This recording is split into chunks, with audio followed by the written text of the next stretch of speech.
Já estamos de volta com seu programa Esporte Amazônia e hoje, não esqueça, a partir das 4h30 da tarde, estaremos aí fazendo novamente mais uma edição do Futebol na Amazônia. E você pode participar, inclusive, basta marcar suas fotos com a hashtag Futebol na Amazônia. Com certeza a sua foto também vai poder aparecer tanto no programa como na fanpage do Esporte Amazônia. Hashtag Futebol na Amazônia, não esqueça, hoje mais uma edição. Bem, da torcida brasileira para o time adversário, você vai conhecer um pedreiro mexicano que pedalou estradas de mais de 10 países e estará torcendo, ou torceu, pela seleção brasileira pela seleção mexicana em Porto Velho. O repórter Vladis Ferreira traz os detalhes. Estamos aqui hoje com um turista que veio do México até o Brasil, percorrendo há mais de 2 anos e meio de bicicleta esse trajeto. Vai falar para a gente um pouquinho mais da sua trajetória até o Brasil. Guilherme, seja bem-vindo ao Amazonsat. Conta para a gente a sua trajetória de vida lá do México até aqui ao nosso país. Mi trayectoria empezó en Tijuana, México. Yo he recorrido como 10 países para llegar a Brasil. Ahora me encuentro en Brasil, en Puerto Velho. Yo estoy en Brasil presenciar la Copa del Mundo. Me llevo 2 años y medio para presenciar la Copa del Mundo. Yo vengo en mi bicicleta. México-Brasil empatado. Si no empatado, México 2, Brasil 1. Disculpa, Brasil. Mexicanos, jueguen y ganen, llévense la Copa del Mundo a México, no dejen ver a México mal. O que te motivou você a fazer essa viagem? Me motivó venir hasta acá, primero aquí a ver la Copa del Mundo y lo otro es para presenciar por mí mismo las culturas de otros países. Como que é vender as bandeirinhas do Brasil e torcendo por outro time? Essa é boa pergunta. Eu estou vendendo as banderitas de Brasil. ¿Por quê? Porque eu necessito reais para comer.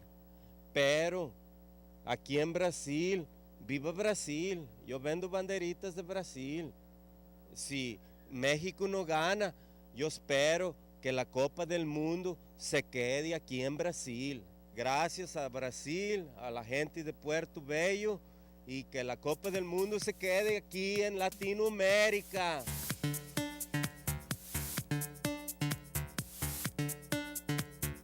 E ontem foi dia de jogo da nossa seleção na Copa do Mundo. E em dias assim, a população faz uma verdadeira festa. Na capital amazonense, os torcedores se reuniram para assistir a partida entre Brasil e México.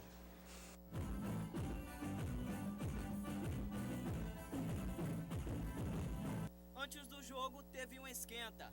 Muita música, alegria e descontração na rua Santa Isabel, localizada no bairro Praça 14. Bandeiras e mais bandeiras. Muita gente foi de verde e amarelo da cabeça aos pés.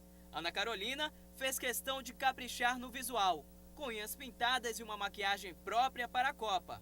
Tudo para garantir sorte ao Brasil. Brasil nos olhos, Brasil nas unhas e vim caracterizada para trazer mais sorte para o Brasil. Antes da partida, os torcedores estavam confiantes na vitória do time brasileiro. 3-0 para o Brasil. 2-0, 2-0. Brasil, 2-1. O técnico de informática, Hudson Souza, fez questão de torcer ao lado da família e amigos. Unida com meus primos, irmãos, a minha grande amiga ali, é muita emoção. Ainda mais ver o futebol aqui com esse povo todo, show de bola, não tem comparação. A cada lance, muita atenção. Apesar do 0-0, a torcida não desanimou e espera um resultado positivo para o Brasil no próximo jogo. Eu não perco a esperança que ainda vamos ser campeão ainda nessa Copa. Se torcer para ele fazer bonito, ele vai dar uma goleada no Camarões. Amanhã torcer para a Croácia empatar com o Camarões para ficar melhor para o Brasil. Torcendo para o Brasil porque é meu time do coração. O Giovanni pela esquerda, bateu, explodiu.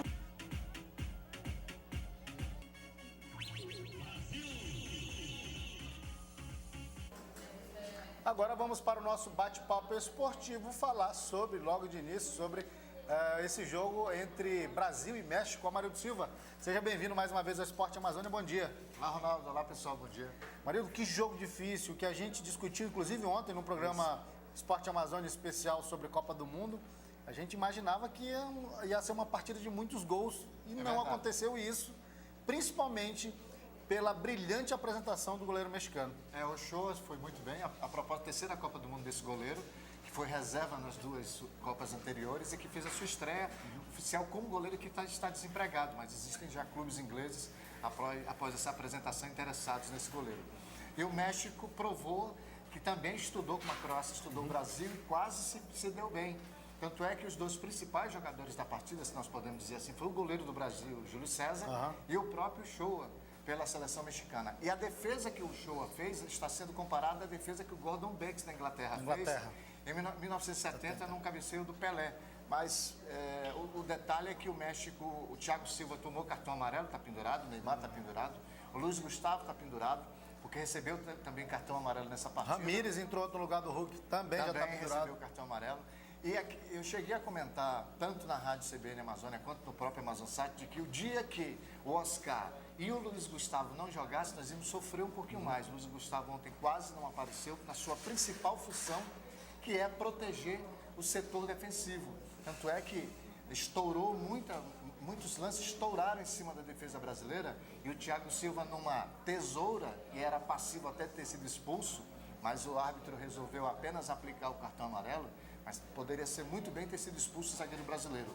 0-0 que teve destaque dos dois goleiros, mas que tudo previa, tudo se transcorreu para uma partida de muitos gols. Agora, Amarildo, antes de a gente passar para as próximas seleções, o que ainda me preocupa bastante são as duas laterais da seleção brasileira. De um lado, Dani Alves, e do outro, Marcelo, que, querendo ou não, ainda ontem pela seleção brasileira, na minha opinião, foi um dos jogadores que ainda conseguiu aparecer no meio-campo, fazendo uma função diferente de lateral. Ele fez aquela função porque aquele setor de meio-campo não estava contemplando no ataque.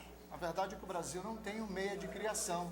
Então, esses jogadores que surgem estão como surpresa, que deveria ser o Paulinho, que deveria ser o próprio Ramírez, ele é mais um jogador que respeita taticamente a sua função. O Daniel Alves, ficou evidente ontem que ele está abaixo fisicamente dos demais jogadores. Tanto é que em 2 ou 3 oportunidades no segundo tempo, quando o mexicano colocou a bola na frente, o Daniel Alves não conseguiu acompanhar, como ele não conseguiu evitar o cruzamento. Por diversas vezes. Por diversas vezes, 2 ou 3 vezes. Mas o Filipão até na coletiva disse que não vai mudar essa formação, ele não vai mexer. Possa ser que nesses jogos que faltam, ele possa mudar, mas pouco provável. Ele deve mexer na composição tática. Ontem até um determinado comentarista, o Pedrinho, disse que poderia ser até, já que ele não quer mudar no número de alterações, ele poderia mexer pelo menos em ter o meia criativo e recuar um pouco. Ou trazer mudança tática seria isso? Isso, trazer um pouco o Neymar para trás, porque não adianta ter um centroavante à frente, como o Fred esteve depois do jogo, e o próprio Neymar tendo que fazer uma função e carregar a bola, percorrer 20 metros, se não há um cabeça pensante. Se não há um cabeça pensante, você estoura sempre numa jogada individual. O Fred ontem trabalhou como pivô, mas é muito pouco. Agora, Amarildo, você tocou no nome de um jogador que também me preocupa. Pode sair como um coelhinho azarado, ou o Brasil sendo eliminado ou não, seguindo na Copa do Mundo, que é o próprio Fred, que inclusive os dados que você já pôde obter pelas informações, pode ser, para o próximo jogo, pode ser um dos piores atacantes das últimas Copas do Mundo, seria isso? Seria isso mesmo, a estatística feita de que basta mais um jogo para o Fred e ele não fizer um gol e ser o pior atacante da seleção brasileira em Copa do Mundo, o centroavante chamado, que o Brasil joga com um centroavante, diferente de Portugal, que não tem esse centroavante, a Espanha mudou um pouquinho, mas enfim, o Brasil vai ter agora pela frente, na segunda-feira, Camarões, que joga hoje com a Croácia em Manaus. O que representa o jogo de hoje? Se Camarões perder para a Croácia, ela está fora, não haverá mais chance de classificação, então aumentam as chances do Brasil de vencer Camarões e se classificar. Porém, se Camarões vencer hoje, o jogo de segunda-feira vai valer a primeira ou a segunda colocação do grupo. E o Brasil vai ser exigido a colocar em risco Thiago Silva, Neymar, Ramírez, Luiz Gustavo, que já estão pendurados. E o jogo contra Camarões é um jogo muito delicado, porque vai ser uma outra escola, uma seleção que usa mais do seu porte físico do que a parte técnica. Diferente do que foi o México, principalmente, que deixa jogar e joga, e a Croácia, que todos viram, jogou e marcou até onde pôde, depois foi derrotada pelo Brasil. É fundamental ficar de olho no jogo de hoje, Croácia e Camarões. Se Camarões vencer, o Brasil vai ter um jogo decisivo contra Camarões e muito duro. Perfeito, Amarildo. Daqui a pouco a gente volta, inclusive, a falar sobre esse jogo que acontece em Manaus, entre Croácia e Camarões, se ainda der tempo. Agora, Amarildo, os dois outros jogos de ontem, Bélgica e Argélia. A Argélia saiu na frente, acabou deixando um espaço para que a Bélgica empatasse ali praticamente nos últimos minutos do segundo tempo. A Bélgica, que é um time de uma escola de muita força, de muito vigor, e acabou surpreendendo, virando a partida. A Argélia usou da velocidade, saiu na frente, conseguiu, através da velocidade da marcação no campo da Bélgica, fazer 1-0. Mas no decorrer do jogo, os belgas, e principalmente quando eles foram para o intervalo, perceberam que poderiam usar, como usaram, a força física e a maior estatura, e viraram a partida. Conseguiram virar e vencer. É a seleção mais alta, Marinho? É a seleção, salvo me engano, em média de altura mais alta do Mundial é a seleção belga. E eles usaram isso não somente nos gols, mas utilizaram das bolas alçadas e na segunda bola para ter esse domínio e maior período dentro do campo. Tanto é que na segunda etapa, a Argélia há pouco chegou. A Bélgica veio apresentar o seu melhor futebol no segundo tempo, quando usou o que foi o principal, usar força física e a sua melhor estatura, a maior estatura. Perfeito. Agora, Amarildo, ontem também encerrou a primeira fase, né? Os jogos da primeira fase do Mundial. Rússia e Coreia. A Rússia, a gente sabe que é um futebol também de muito vigor físico, de muita velocidade, e a Coreia do Sul cada vez mais se desenvolvendo em cada Copa do Mundo. Surpreendeu com um gol do atacante Lee, que acabou pegando ali aquela bola de surpresa e abrindo o placar. Porém, no final do jogo, a Rússia empata. O que a gente pode falar aí dessa partida, Maria? Primeiro, acho que o que mais chamou a atenção foi o gol que o goleiro da Rússia fez, né? Foi um golaço. Ele tentou segurar a bola e colocou a bola, deixou passar sobre a sua cabeleira e morrer no fundo das redes. Então foi um gol espetacular o que o goleiro russo fez para a Coreia. Um nível tático, um nível técnico muito baixo das duas equipes, né? A Rússia, que será o próximo país sede da Copa do Mundo 2018, deixou muito a desejar nas suas pretensões de passar para a próxima fase ou até, quem sabe, chegar numa quarta de final. Um jogo tecnicamente muito fraco, assim como foi o jogo do Irã, a seleção iraniana contra a Nigéria. Muito fraco as duas partidas, e Rússia e Coreia se abraçaram, e podem ser as duas que praticamente vão dar adeus. Eu não vejo muito futuro nessas duas seleções, com todo respeito aos coreanos e principalmente aos russos, mas deixaram muito a desejar no aspecto técnico, enfim, deixam muito baixo nível. Perfeito, Amarildo. Hoje, 18 de junho, além do jogo na Arena da Amazônia de Croácia com Camarões, 13 horas, daqui a pouquinho, lá em Porto Alegre, no Beira-Rio, Austrália e Holanda. Esse jogo também eu vou torcer para a Austrália. Eu até estava brincando durante a primeira parte do programa, com a turma aqui na redação, e dizia, olha, 2-0 para a Austrália, 4-0 para a Austrália. E ninguém reagiu, porque é difícil acreditar que a Austrália nem que vai vencer a seleção holandesa, é que vai conseguir fazer um gol. Pode até fazer, por conta das suas alçadas, suas bolas aéreas. Agora, a tendência hoje é a Holanda ratificar a sua campanha excepcional, como estreou contra a seleção espanhola. E o jogo-chave, o jogo que interessa ao Brasil, é o jogo entre Espanha, que vai ser no Maracanã, Espanha e Chile. Às 4 da tarde, amor. O jogo que interessa ao Brasil, porque daí poderá ser definido o adversário do Brasil, ressaltando se o Brasil for o primeiro colocado. Sempre ressaltando isso. Porque o empate de ontem não garantiu a classificação do Brasil. Ele vai decidir contra Camarões na segunda-feira. Mas é bom ficar de olho nesse comportamento da Holanda diante da Austrália, se ela vai ratificar boa apresentação e deslanchar, e principalmente na Espanha contra o Chile. O Chile é uma equipe rápida do meio para frente, uma equipe de uma estatura mediana, uma equipe muito boa, com a bola no pé, mas que paga muito caro com uma defesa que não dá consistência, uma defesa que não passa confiança. Então hoje a Espanha pode usar muito bem a sua camisa e último título mundial e tirar proveito em cima da seleção chilena. Eu, particularmente, acredito que o Chile deverá sair de campo com a vitória hoje e passar para a fase seguinte aí, nas oitavas, a gente sendo o primeiro do grupo. A gente vai ter problemas sendo o primeiro e um problemão sendo o segundo. Quem pega o Não adianta nada. Não tem, é pedreira. Não tem Maria, dá um tchau para a Espanha hoje? Acho que ela passa, acho que ela vai vencer. Vai? A Espanha passa, então? Acho que vence sim. Tá certo, Amarildo. Então, hoje, jogo na Arena da Amazônia, às 6 da tarde, às 19 horas, 7 da noite, horário de Brasília, e às 6 da tarde, hora Manaus. Mais uma boa oportunidade de fazer uma grande avaliação. Na realidade, as avaliações já passaram de Arena da Amazônia, né, Amarildo? Agora é esperar um excelente público, que a gente tem certeza que vai ter também, e que, de repente, possa ser um dos melhores jogos da Copa do Mundo, assim como foi, até o momento está sendo um dos melhores jogos do Mundial 2014, o jogo entre Itália, né, que aconteceu Itália e Inglaterra, que aconteceu na Arena da Amazônia, Maria. Tem um detalhe também a respeito, Itália e Inglaterra devem se classificar, mas a Amarildo da Costa Rica venceu o Uruguai, perfeito, venceu, aproveitou a estreia e venceu de virada 3-1. Mas a Costa Rica vai enfrentar os ingleses e enfrentará também os italianos. A Itália que venceu já tem 3 pontos juntamente com a Costa Rica. E a Costa Rica é a líder do grupo no critério de desempate. Mas será que a Costa Rica vai conseguir impor no seu segundo tempo o mesmo jogo contra a Itália e a Inglaterra? Acho pouco provável. Eu gostei do comportamento da Itália e da Inglaterra. Ontem no programa do esporte nós falamos a respeito do Hulk. O Paulo Rogério levantou bem essa questão, que o Hulk, se for cortado, a grande questão, o Filipão vai buscar onde esse substituto? No Brasil, na China, na Itália? Não. Naqueles 7 jogadores na segunda lista, que já estão inscritos nos 30. Mas tu achas, Amarildo, que ele ainda vai convocar caso o Hulk seja dispensado? Se for cortado, ele tem esse direito de recorrer a essa lista de 7 jogadores. Somente a estes 7 que já estão inscritos aos 30 no total. Todas as seleções tem até 30 jogadores para escrever e o prazo foi até dia 1º ou foi dia 2 de junho.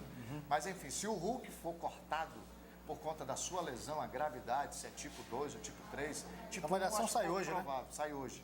Se ele for cortado, ele vai recorrer a essa segunda lista de jogadores que já estão inscritos à disposição, que só são convocados em caso de corte. Não ocorrendo o corte, ele acreditar que o Hulk vai se recuperar para os demais jogos da Copa do Mundo, ele não vai utilizar dessa segunda lista ou lista reserva. O outro detalhe que eu gostaria de chamar a atenção é de que a média de gols dessa Copa do Mundo ela está sendo alta. Está sendo alta mais até do que foi a Copa de 90, uma das piores médias que nós tivemos, e o maior número de surpresas. Nós tivemos até agora 5, 6 viradas na Copa do Mundo. Em uma primeira fase, é a primeira vez que se tem tanta virada de jogo, que a seleção que sai na frente do placar e permite ou não consegue manter esse resultado e perder o jogo. Então, é uma Copa do Mundo que as oitavas de final, a partir das oitavas, que são jogos decisivos, nós poderemos ter mais surpresa e para o brasileiro, é claro, nós poderemos ter agonia até o soar do apito. Não digo nem até o último minuto, mas soar do apito, porque como aconteceu ontem. Como aconteceu ontem, né? Sofremos muito contra o México, que não é à toa que o México nos últimos 10 anos tem levado vantagem sobre a seleção brasileira. Então, nas oitavas de final nós vamos enfrentar ou Chile ou Espanha. E se a seleção brasileira for a segunda, vai encarar nada mais, nada menos do que a Holanda, que 2010 nos traz muito boas lembranças. Né? Só falta ser o árbitro de Brasil e Holanda, numa oitava de final, o japonês. Aí não dá. Amarildo, mais uma vez eu te agradeço a participação. Valeu. E a gente volta aí amanhã, nos próximos dias. E só lembrando que hoje tem futebol na Amazônia, né? Tem. Hoje tem Croácia e Camarões. Vamos ver quem leva melhor.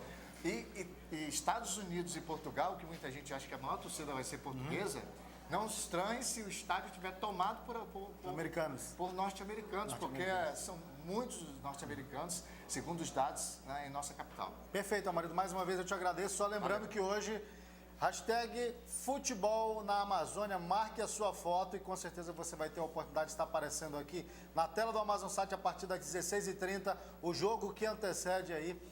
O programa que antecede o jogo entre Croácia e Camarões, hoje às 18 horas, hora Manaus, aqui na Arena Amazônia, Vivaldo Lima. É claro, amanhã a gente volta, ou durante a programação para falar sobre Copa do Mundo e, é claro, esporte na Amazônia também.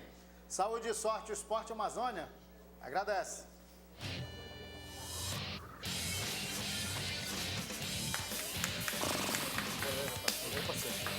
Para cozinhar o galo, né?